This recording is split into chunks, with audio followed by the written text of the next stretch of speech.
പിതാവിൻ്റെയും പുത്രൻ്റെയും പരിശുദ്ധാത്മാവിൻ്റെയും നാമത്തിൽ ആമീൻ. ഇത് തേജസ്കരണശേഷമുള്ള 4-ാം ഞായറാണ്. സന്തോഷത്തിൻ്റെ സദ്വാർത്തയിലെ 45-ാമത്തെ എപ്പിസോഡ്. നമുക്ക് പരിശുദ്ധാത്മാവിനോടുള്ള പ്രാർത്ഥനയിൽ സമാരംഭിക്കാം. ദൈവമായ കർത്താവേ, നിൻ്റെ ദിവ്യവചനങ്ങൾ തിരിച്ചറിയുവാനും നിൻ്റെ സുവിശേഷത്തിൻ്റെ അർത്ഥം ഗ്രഹിക്കുവാനുമുള്ള കഴിവ് ഞങ്ങൾക്ക് നൽകണമേ. നിൻ്റെ ദിവ്യദാനങ്ങളുടെ സമൃദ്ധിയും പരിശുദ്ധാത്മ നൽവരങ്ങളും കൊണ്ട് ഞങ്ങളെ നിറയ്ക്കണമേ. സന്തോഷപൂർവ്വം നിൻ്റെ കൽപ്പനകൾ ആചരിക്കുവാനും തിരുഹിതം നിറവേറ്റുവാനും നിൻ്റെ അനുഗ്രഹങ്ങൾക്കും കരുണയ്ക്കും അർഹരായി ഭവിക്കുവാനും ഇപ്പോഴും എല്ലാ സമയത്തും എന്നേക്കും ഞങ്ങളെ യോഗ്യരാക്കണമേ. ആമീൻ. വിശുദ്ധ മർക്കോസിൻ്റെ സുവിശേഷം 10-ാം അധ്യായം 35 മുതൽ 45 വരെയുള്ള വാക്യങ്ങൾ. സെബദീപുത്രന്മാരായ യാക്കോബും യോഹന്നാനും അവനെ സമീപിച്ചപേക്ഷിച്ചു, ഗുരു, ഞങ്ങൾ അങ്ങയോട് അപേക്ഷിക്കുന്നത് എന്തും ഞങ്ങൾക്ക് തരണമെന്ന് ഞങ്ങൾ ആഗ്രഹിക്കുന്നു. അവൻ ചോദിച്ചു, നിങ്ങൾക്ക് വേണ്ടി ഞാൻ എന്ത് ചെയ്യണമെന്നാണ് നിങ്ങൾ ആഗ്രഹിക്കുന്നത്? അവൻ പറഞ്ഞു, അങ്ങയുടെ മഹത്വത്തിൽ ഞങ്ങളിൽ ഒരാൾ അങ്ങയുടെ വലതുവശത്തും മറ്റേയാൾ ഇടതുവശത്തും ഉപവിഷ്ടരാകുവാൻ അനുവദിക്കണമേ. യേശു പ്രതിവചിച്ചു, നിങ്ങൾ ആവശ്യപ്പെടുന്നത് എന്താണെന്ന് നിങ്ങൾ അറിയുന്നില്ല. ഞാൻ കുടിക്കുന്ന പാനപാത്രം കുടിക്കാനോ ഞാൻ സ്വീകരിക്കുന്ന സ്നാനം സ്വീകരിക്കാനോ നിങ്ങൾക്ക് കഴിയുമോ? ഞങ്ങൾക്ക് കഴിയും എന്നവർ മറുപടി പറഞ്ഞു. യേശു അവരോട് പറഞ്ഞു, ഞാൻ കുടിക്കുന്ന പാനപാത്രം നിങ്ങൾ കുടിക്കും, ഞാൻ സ്വീകരിക്കുന്ന സ്നാനം നിങ്ങൾ സ്വീകരിക്കും. എന്നാൽ എൻ്റെ വലതുവശത്തോ ഇടതുവശത്തോ ഇരിക്കാനുള്ള വരം തരേണ്ടത് ഞാനല്ല, അത് ആർക്കു വേണ്ടി സജ്ജമാക്കപ്പെട്ടിരിക്കുന്നു അവർക്കുള്ളതാണ്. ഇത് കേട്ടപ്പോൾ ബാക്കി 10 പേർക്ക് യാക്കോബിനോടും യോഹന്നാനോടും അമർഷം തോന്നി. യേശു അവരെ അടുത്ത് വിളിച്ചു പറഞ്ഞു, വിജാതീയരുടെ ഭരണകർത്താക്കൾ അവരുടെ മേൽ യജമാനത്വം പുലർത്തുന്നുവെന്നും അവരുടെ പ്രമാണികൾ അവരുടെ മേൽ അധികാരം പ്രയോഗിക്കുന്നുവെന്നും നിങ്ങൾക്കറിയാമല്ലോ. എന്നാൽ നിങ്ങളുടെ ഇടയിൽ അങ്ങനെയാകരുത്. നിങ്ങളിൽ വലിയവനാകുവാൻ ആഗ്രഹിക്കുന്നവൻ നിങ്ങളുടെ ശുശ്രൂഷകനായിരിക്കണം. നിങ്ങളിൽ ഒന്നാമൻ ആകാൻ ആഗ്രഹിക്കുന്നവൻ എല്ലാവരുടെയും ദാസനുമായിരിക്കണം. മനുഷ്യപുത്രൻ വന്നിരിക്കുന്നത് ശുശ്രൂഷിക്കപ്പെടാനല്ല, ശുശ്രൂഷിക്കാനും സ്വന്തം ജീവൻ അനേകർക്ക് വേണ്ടി മോചനദ്രവ്യമായി നൽകുവാനും അത്രേ. ദൈവമേ, സ്തുതിക്ക് യോഗ്യമാകുന്നു. ബാറയ്ക്കുമോർ. വന്ദിരായ വൈദിക സഹോദരന്മാരെ, നമ്മുടെ കർത്താവ് ജെറുസലേമിലേക്കുള്ള യാത്രയാണ്. മർക്കോസിൻ്റെ 10-ന്റെ ആരംഭത്തിൽ യേശു തൻ്റെ പീഡാനുഭവത്തിൻ്റെ 3-ാം പ്രവചനം നടത്തുകയാണ്. യേശു വളരെ വ്യക്തമായി പറയുന്നു, ഇനി ഒരു തിരിച്ചുപോക്കില്ല. ഞാൻ എൻ്റെ മരണത്തെ, പീഡാനുഭവത്തെ, ഉത്ഥാനത്തെ ലക്ഷ്യം വെച്ച് മുമ്പോട്ട് പോവുകയാണ്. അവിടെ പറയുന്നു, യേശു മുമ്പേ നടന്നിരുന്നു, ശിഷ്യന്മാർ വിസ്മയിച്ചു, ഭയപ്പെട്ടു എന്ന്. യേശു യാതൊരു കൂസലുമില്ലാതെ, ഭയമില്ലാതെ ഈ മരണത്തെ അഭിമുഖീകരിച്ച് മുമ്പോട്ട് പോകുന്നത് കണ്ട് ശിഷ്യന്മാർ വിസ്മയിച്ചു. എന്നാൽ ഒരുപക്ഷെ അവരും പിടികൂടപ്പെടും എന്ന് അവർ ഭയപ്പെട്ടു. ഇത് രണ്ടും കഴിഞ്ഞിട്ടാണ് യേശുവിൻ്റെ അരുമശിഷ്യരായിരുന്ന യാക്കോബും യോഹന്നാനും തൻ്റെ മഹത്വത്തിൽ യേശു ആഗതനാകുമ്പോൾ തൻ്റെ ഇടതും വലതും ഇരിക്കുവാനുള്ള അവകാശം ചോദിച്ച് വാങ്ങുന്നത്. ഇത് മർക്കോസിൻ്റെ സുവിശേഷമാണ്. മർക്കോസ് ശിഷ്യന്മാരുടെ ഒരു ബലഹീനതയും മറച്ചു വയ്ക്കുന്ന ആളല്ല. പച്ചയ്ക്ക് ശിഷ്യന്മാരുടെ ബലഹീനത മർക്കോസിൻ്റെ ഗുരുവായിരുന്ന പത്രോസ് തന്നെയാണ് പലപ്പോഴും പറഞ്ഞു കൊടുത്തിട്ടുള്ളത്. ഇവിടെ ഈ രണ്ട് ശിഷ്യന്മാരുടെ നിർവികാരത, യേശു മരിക്കാൻ പോകുന്നു എന്നുള്ളതിൽ അവർക്ക് ഒരു ആർദ്ര ചിത്തതയൊന്നുമില്ല. അവരുടെ കാര്യം, അവരുടെ സെൽഫിഷ് അംബീഷൻ, അതിനെ അവർ പിൻപറ്റുകയാണ്. ഇനി നമുക്ക് ചോദിക്കാം, ആരായിരുന്നു ഈ സെബദി പുത്രന്മാർ? കർത്താവിൻ്റെ ശിഷ്യഗണത്തിൽ ആദ്യം വിളിക്കപ്പെട്ടവരവരായിരുന്നു.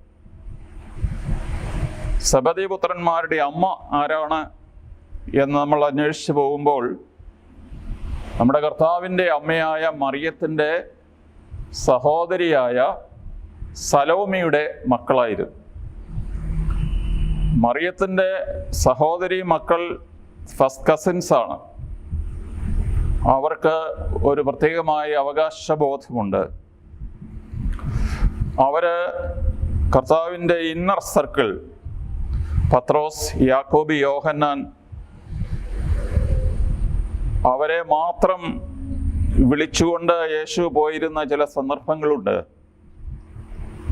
ഉദാഹരണമായി ജായിറോസിൻ്റെ മകളെ എഴുന്നേൽപ്പിക്കാൻ പോയപ്പോൾ പ്രത്യേകം പറയുന്നു, യേശു പത്രോസിനെയും യാക്കോബിനെയും മാത്രമേ കൂട്ടിക്കൊണ്ടുപോയുള്ളൂ, ബാക്കിയുള്ളവരെ ഇവിടെ പറഞ്ഞു നിങ്ങളിവിടെ തന്നെ നിന്നാൽ മതി എന്ന് പറഞ്ഞു. അതുപോലെ താബോർ മലയിൽ യേശു രൂപാന്തരപ്പെട്ടപ്പോൾ ഇവർ 3 പേരുമായിരുന്നു അവിടെ സന്നിഹിതരായിരുന്നത്. കർത്താവ് ഗെത്സമനിയിൽ രക്തം വിയർത്ത് പ്രാർത്ഥിക്കുമ്പോൾ ആദ്യം ശിഷ്യന്മാരോട് എല്ലാവരോടും പറഞ്ഞു, നിങ്ങൾ ഉണർന്നിരുന്ന് പ്രാർത്ഥിപ്പീൻ. പക്ഷേ യേശു കുറച്ച് പ്രാർത്ഥിച്ച ശേഷം പോയി നോക്കിയപ്പോൾ അവരുറങ്ങുന്നതായി കണ്ടു. അവരുറങ്ങിക്കോട്ടെ എന്ന് വിചാരിച്ച് പത്രോസിനെയും യാക്കോബിനെയും യോഹന്നാനെയും മാത്രം വിളിച്ച് ഒരു കല്ലേറ് ദൂരം മുമ്പോട്ട് പോയി അവിടെ വീണ്ടും പ്രാർത്ഥിക്കാനും രക്തം വിയർക്കാനും തുടങ്ങി എന്ന് നാം വായിക്കുന്നുണ്ട്. അങ്ങനെ യേശുവിൻ്റെ ജീവിതത്തിലെ പരമപ്രധാനമായ നിമിഷങ്ങളിൽ ഇവര് സാക്ഷികളും അതുപോലെ തന്നെ പങ്കാളികളുമായിരുന്നു എന്നുള്ളത് ഓർക്കുക. മത്തായിയുടെ സുവിശേഷം 20-ാം അധ്യായം 21-ാം വാക്യത്തിൽ യാക്കോബും യോഹന്നാനും അല്ല ചോദിക്കുന്നത്, പിന്നെയോ അവരുടെ അമ്മയായ സലോമി തന്നെയാണ് കർത്താവിനെ യാചനാപൂർവം പ്രണമിച്ചു. കൊച്ചമ്മയ്ക്ക് അങ്ങനെ യാചനാപൂർവം പ്രണമിക്കേണ്ട കാര്യമൊന്നുമില്ല, ആവശ്യപ്പെടാനുള്ള അധികാരമുണ്ട്. അതുകൊണ്ട് ഒരു സെൻസ് ഓഫ് റൈറ്റ് അവർക്കുണ്ട്. ഏതമ്മയ്ക്കാണ് മക്കള് നല്ല നിലയിലാകണമെന്ന് ആഗ്രഹമില്ലാത്തത്? ഈ സലോമി വെറും ഒരു സാധാ സ്ത്രീ മാത്രമായിരുന്നില്ല, യേശുവിൻ്റെ ശിഷ്യ കൂടിയായിരുന്നു. കർത്താവിൻ്റെ പീഡാനുഭവ സമയത്തും ഉയർത്തെഴുന്നേൽപ്പിലും ഇവര് സാക്ഷികളായിരുന്നു എന്ന് നാം വായിക്കുന്നു. കർത്താവിൻ്റെ കുരിശിൻ്റെ കീഴെ നിന്നപ്പോൾ കർത്താവിൻ്റെ അമ്മയുടെ സഹോദരി അവിടെ സന്നിഹിതയായിരുന്നു എന്ന് നാം വായിക്കുന്നു. അതുപോലെ യേശുവിനെ തൈലം പൂശാനായി ഞായറാഴ്ച രാവിലെ പോകുന്ന കൂട്ടത്തിൽ മറിയം മഗ്ദലേനയുടെ കൂടെ സലോമിയും ഉണ്ടായിരുന്നു എന്ന് നാം വായിക്കുന്നു. ഇനിയും രണ്ടാമത്തെ കാര്യം, യേശു പറയുന്നു, നിങ്ങൾക്ക് ആഗ്രഹമുണ്ടെങ്കിൽ അത് ഞാൻ സാധിച്ചു തരാം എന്ന് തന്നെയാണ് യേശു ഇംപ്ലിസിറ്റായിട്ട് പറയുന്നത്. What shall I do for you? നിങ്ങൾ ആവശ്യപ്പെടുന്നത് എന്താണ്? What can I do for you എന്ന് ചോദിക്കുമ്പോൾ അതൊരു പോസിറ്റീവ് റിപ്ലൈ ആണ്. അപ്പോൾ യേശു പറയുന്നു, നിങ്ങൾക്കിടതും വലതും ഇരിക്കാം, പക്ഷേ ഞാൻ പറയുന്ന ചില വ്യവസ്ഥകൾ പാലിക്കണം. ഒന്ന്, ഇവിടെ പറയുന്നു, ഞാൻ കുടിക്കുന്ന കാസ കുടിക്കുമോ? കാസ ചാലിസ്, പാനപാത്രം. അത് ഉദാഹരണം സങ്കീർത്തനം 23:5 പാനപാത്രം നിറഞ്ഞു കവിയുന്നു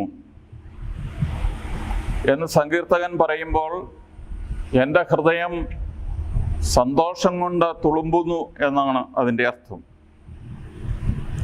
എന്നാൽ സങ്കീർത്തനം 75:8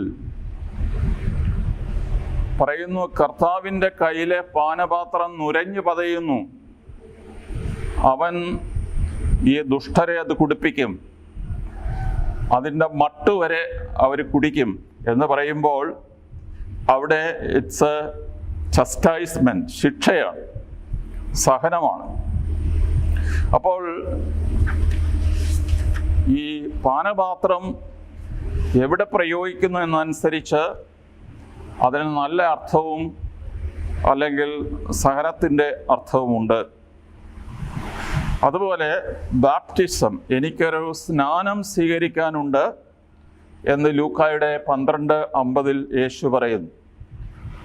അവിടെ സ്നാനം എന്ന് യേശു ഉദ്ദേശിച്ചത് യേശുവിൻ്റെ പീഡാനുഭവവും മരണവുമാണ്. ജ്ഞാനസ്നാനം എന്ന് നമ്മൾ മലയാളത്തിൽ പറയുന്നത് വാസ്തവത്തിൽ തെറ്റാണ്. അതൊരു സ്നാനമല്ല, ഒരു കുളിയല്ല, കഴുകലല്ല, പിന്നെയോ അത് ഒരു മുങ്ങലും ഒരു പൊങ്ങലും ആണ്. പ്രത്യേകിച്ച് റോമർ ലേഖനത്തിലെ 6-ാം അധ്യായത്തിൽ വിശുദ്ധ പൗലോസ് ക്രിസ്ത്യാനികളുടെ മാമോദീസായെ സംബന്ധിച്ച് പറയുന്നു, we have been baptized into Christ Jesus. എന്നിട്ട് പറയുന്നു, we were also baptized into his death. അപ്പോൾ ഇവിടെ യേശു എനിക്കൊരു മാമോദീസ മുങ്ങാനുണ്ട് എന്ന് പറയുമ്പോൾ അത് യേശുവിൻ്റെ സഹനവും മരണവുമാണ് ഉദ്ദേശിക്കുന്നത്. അതുപോലെ യേശുവിൻ്റെ ഉയർപ്പ് സൂചിപ്പിക്കണമെങ്കിൽ വെള്ളത്തിലേക്ക് മുങ്ങുന്ന ആൾ പൊങ്ങുമ്പോഴാണ് അത് സാധ്യമാകുന്നത്. ആദ്യ ദശകങ്ങളിൽ ആറ്റിൽ അല്ലെങ്കിൽ ആഴമുള്ള വെള്ളത്തിലാണ് മാമോദിസ നടത്തിയിരുന്നത് എന്ന് നമുക്കറിയാം. അത് സാധ്യമാകാത്ത സന്ദർഭങ്ങളിൽ ആണ് മാമോദിസ തൊട്ടി അവലംബിക്കുവാനായിട്ട് തുടങ്ങിയത്. എങ്കിലും മാമോദീസ കർത്താവിൻ്റെ മരണത്തിലുള്ള മുങ്ങലും യേശുവിനോടൊപ്പം ഉള്ള ഉയർപ്പ് അല്ലെങ്കിൽ പൊങ്കലുമാണ്. ഞാൻ കുടിക്കുന്ന പാനപാത്രം കുടിക്കുമോ, ഞാൻ മുങ്ങുന്ന മാമോദീസ മുങ്ങുമോ എന്ന് യേശു ചോദിച്ചത് ഈ 2 ശിഷ്യന്മാരും രക്തസാക്ഷി മരണം വഴി യേശുവിനെ മഹത്വപ്പെടുത്തും എന്ന് സൂചിപ്പിക്കാനാണെന്ന് AD 140 മരിച്ച പപ്പിയാസ് എന്ന വേദപണ്ഡിതൻ സാക്ഷ്യപ്പെടുത്തിയിട്ടുണ്ട്. എന്നാൽ അത് പൂർണ്ണമായിട്ട് ശരിയല്ല. ആദ്യ ഭാഗം ശരി.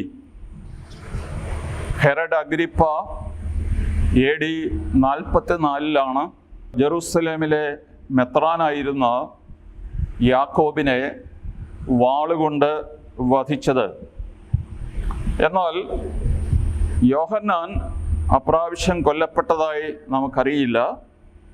ചരിത്രം സാക്ഷിക്കുന്നത് ഏതാണ്ട് 100 വയസ്സ് വരെ യോഹന്നാൻ ജീവിച്ചിരുന്നു എന്നുള്ളതാണ്. അതുപോലെ AD 90-നും 100-നും ഇടയ്ക്ക് എഴുതപ്പെട്ട ഒരു ഭാഗമാണ് വെളിപാട്. ഈ വെളിപാടിൽ അല്ലെങ്കിൽ യോഹന്നാന് വെളിപാട് ലഭിച്ചത് താൻ പാത്മോസ് ദ്വീപിൽ ഒരു ബന്ധനസ്ഥനായി, ചരിത്രം പറയുന്നത് കൽക്കരി ഖനിയിൽ കഠിനമായ പ്രയത്നം ചെയ്യാനാണ് അദ്ദേഹം വിധിക്കപ്പെട്ടത്. ഈ കൽക്കരി ഖനിയിൽ ജോലി ചെയ്യുന്നവരെ രക്ഷപ്പെടാതിരിക്കാനായി പാത്മോസ് വൻകരയിൽ നിന്ന് ദേശം 50 കിലോമീറ്ററോളം സമുദ്രത്തിലുള്ള ഒരു ദ്വീപാണ് എന്ന് ഒരുപക്ഷെ നിങ്ങൾക്കറിയാം. ഈ ബന്ധനസ്ഥരായവർ അവരുടെ കാലുകൾ ബന്ധിക്കപ്പെട്ടിരിക്കും ചങ്ങല കൊണ്ട്, 2 കൈയും ഫ്രീ ആണ്. ആണല്ലോ അവർക്ക് കൽക്കരി ഖനിയിൽ പണിയെടുക്കാൻ സാധിക്കുകയുള്ളൂ. എന്നാൽ നീന്തി രക്ഷപ്പെടാം എന്ന് വിചാരിച്ചാൽ കാലിട്ടടിക്കാൻ സാധിക്കാത്തത് കൊണ്ട് അവർ മുങ്ങിത്താഴും. അതായിരുന്നു അവരുടെ രീതി. അങ്ങനെ ഏതാണ്ട് AD 100-ാം ആണ്ട് വരെ ജീവിച്ച വിശുദ്ധ യോഹന്നാൻ എഴുതിയ സുവിശേഷത്തിലും അദ്ദേഹത്തിൻ്റെ ലേഖനങ്ങളിലും വെളിപാട് പുസ്തകത്തിലുമായിട്ട് 40 പ്രാവശ്യം സ്നേഹത്തെക്കുറിച്ച് സംസാരിക്കുന്നുണ്ട്. അഗാപ്പെ എന്നുള്ള വാക്ക് 40-ൽ പരം പ്രാവശ്യം അദ്ദേഹത്തിൻ്റെ കൃതികളിൽ വന്നിട്ടുണ്ട്.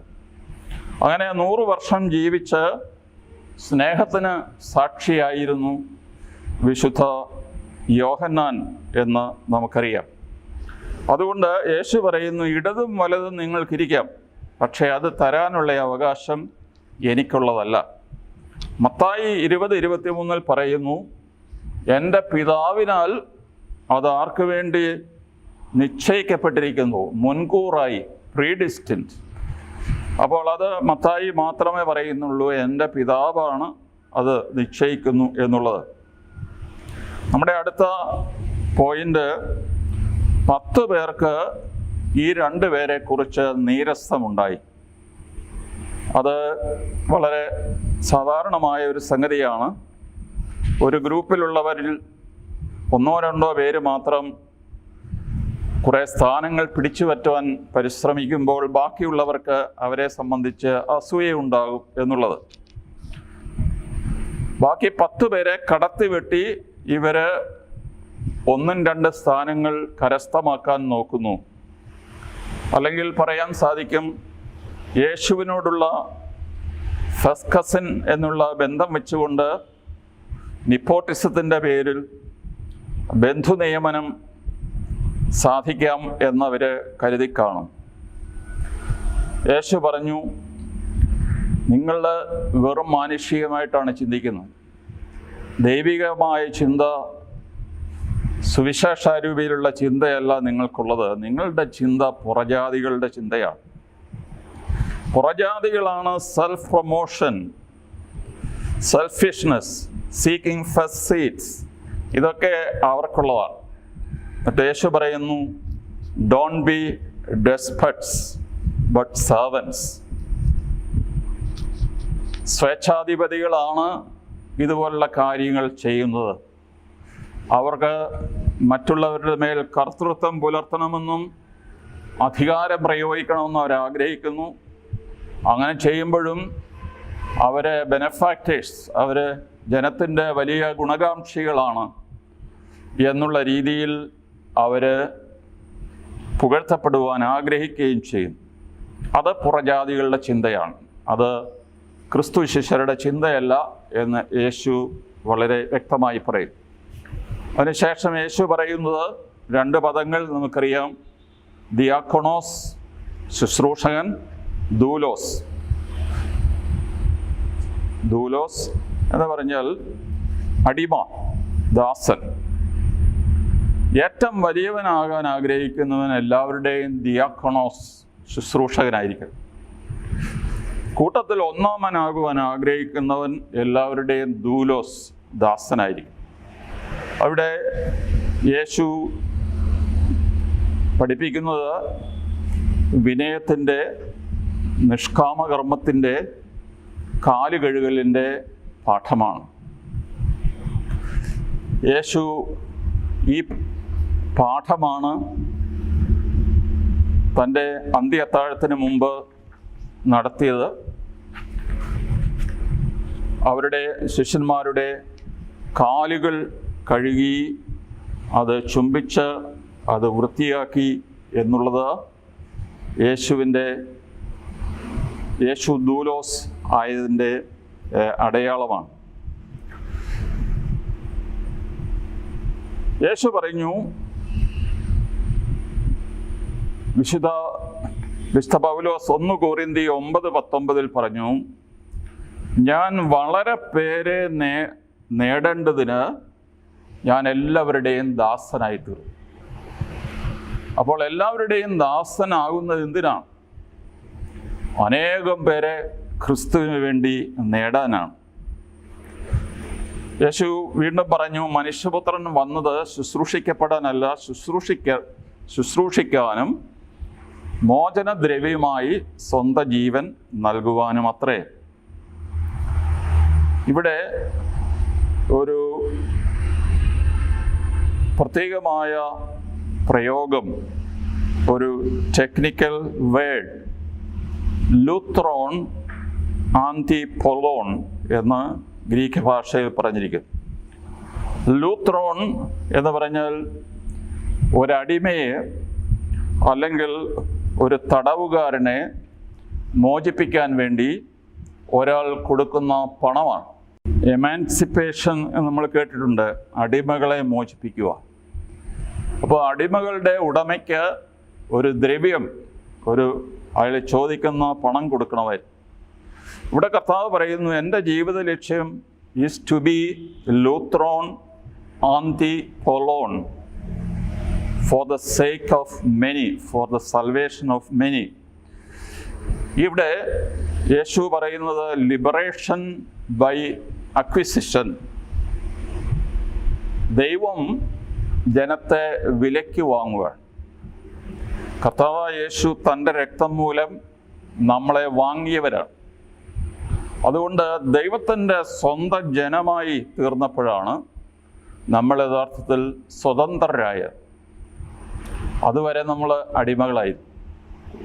പഴയ നിയമത്തിലും പുതിയ നിയമത്തിലും പ്രത്യേകിച്ച് വിശുദ്ധ പത്രോസിൻ്റെ ലേഖനത്തിലും പറയുന്നു, we are bought with a great price, that is the blood of Christ. കർത്താവ് പറയുന്നു, ദൂനായി തേൻ സ്യൂഹേൻ, give one's life, one soul. Greek classical ഭാഷയിൽ ദൂനായി തേൻ സ്യൂഹേൻ എന്നുള്ള പ്രയോഗം രക്തസാക്ഷികളെക്കുറിച്ചും യുദ്ധത്തിൽ മരിച്ചു വീഴുന്ന പട്ടാളക്കാരെക്കുറിച്ചും പറയുന്ന ഒരു പ്രയോഗമാണ്. കർത്താവും ഒരു മറ്റുള്ളവർക്ക് വേണ്ടി ജീവൻ അർപ്പിക്കുന്ന, നമ്മൾ യുദ്ധത്തിലൊക്കെ മരിച്ചു പോകുന്ന പട്ടാളക്കാരെക്കുറിച്ച് പറയുന്നത് ഈ രാജ്യത്തിന് വേണ്ടി ജീവൻ സമർപ്പിച്ചവരാണ്. അവർക്ക് വേണ്ടി മരിച്ചവരല്ല, അവർ രാജ്യത്തിന് വേണ്ടിയാണ് മരിച്ചത് എന്ന് പറഞ്ഞതുപോലെ കർത്താവിൻ്റെ ജീവിതത്തിൻ്റെ ലക്ഷ്യവും is to be donated for the salvation of many എന്ന് പറയുമ്പോൾ ലോകം മുഴുവനെയും ഉൾക്കൊള്ളുന്നതാണ് ആ മെനി എന്നുള്ള പ്രയോഗം. യെശയ്യാ 53:11 പറയുന്നു, the righteous one my servant shall make many righteous and he shall bear their iniquities. അതുകൊണ്ട് നീതിമാനായവൻ,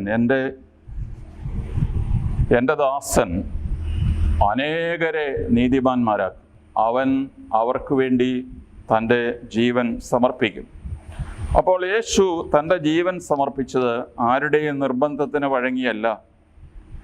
റോമാക്കാരുടെ ഒരു പീനൽ ആക്ഷനിലല്ല യേശു മരിച്ചത്.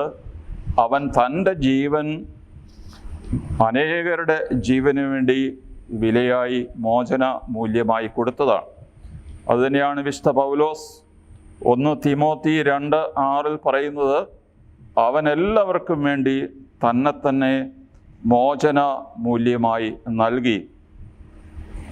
പ്രിയ സഹോദരങ്ങളെ, ഈ ബുധനാഴ്ച 8 നോയമ്പ് ആരംഭിക്കുകയാണ്. നമ്മുടെ എല്ലാ പള്ളികളിലും 8 നോയമ്പിൻ്റെ ഒരു നല്ല പാരമ്പര്യമുണ്ട്. പ്രത്യേകിച്ച് അത് അമ്മമാരുടെ കുടുംബത്തിന് വേണ്ടിയിട്ടുള്ള പ്രാർത്ഥനയുടെ ഒരു സമയമാണ്. നിങ്ങൾക്കറിയാവുന്നതുപോലെ ഇന്നലെ അതായത് ഓഗസ്റ്റ് 26 ജേക്കബ് മാർ ബാർണബാസ് പിതാവ് നിര്യാതനായി. വടക്കേ ഇന്ത്യയിൽ 16 സംസ്ഥാനങ്ങളിൽ അദ്ദേഹത്തിൻ്റെ രൂപത വ്യാപിച്ചു കിടന്നു. അവിടെയെല്ലാം സുവിശേഷം അറിയിക്കുവാനും അനേകരെ കർത്താവിൻ്റെ രക്ഷയിലേക്ക് കൊണ്ടുവരുവാനുമുള്ള ഒരു തീവ്ര പ്രയത്നത്തിലായിരുന്നു അദ്ദേഹം. അതുപോലെ ഡൽഹിയിൽ വിശപ്പനുഭവിക്കുന്ന എല്ലാവർക്കും അനുദിനം ഭക്ഷണം കൊടുക്കുന്ന ഒരു വലിയ ശുശ്രൂഷ അദ്ദേഹം ചെയ്തിരുന്നു. അനേകർക്ക് നന്മ ചെയ്ത ആ ജീവിതം ഇപ്പോൾ ദൈവസന്നിധിയിൽ സ്വീകൃതമാകാനായിട്ട് നമുക്ക് പ്രാർത്ഥിക്കാം. ദൈവഹിതത്തിന് നമ്മുടെ തല കുനിക്കാം. ദൈവം അറിയാതെയല്ല ഈ സംഭവങ്ങളൊക്കെ നടക്കുന്നത്. അദ്ദേഹത്തിൻ്റെ മരണവും അദ്ദേഹത്തിൻ്റെ സഹനവും മിഷൻ പ്രവർത്തനത്തിന് വലിയ കൃപകളും ഉത്തേജനവും തരും എന്നുള്ളതിൽ യാതൊരു സംശയമില്ല. പിതാവിന് വേണ്ടി നമുക്ക് പ്രത്യേകം പ്രാർത്ഥിക്കാം. പിതാവിനും പുത്രനും പരിശുദ്ധ റൂഹായിക്കും സ്തുതി ആദ്യം മുതൽ എന്നേക്കും. ആമീൻ.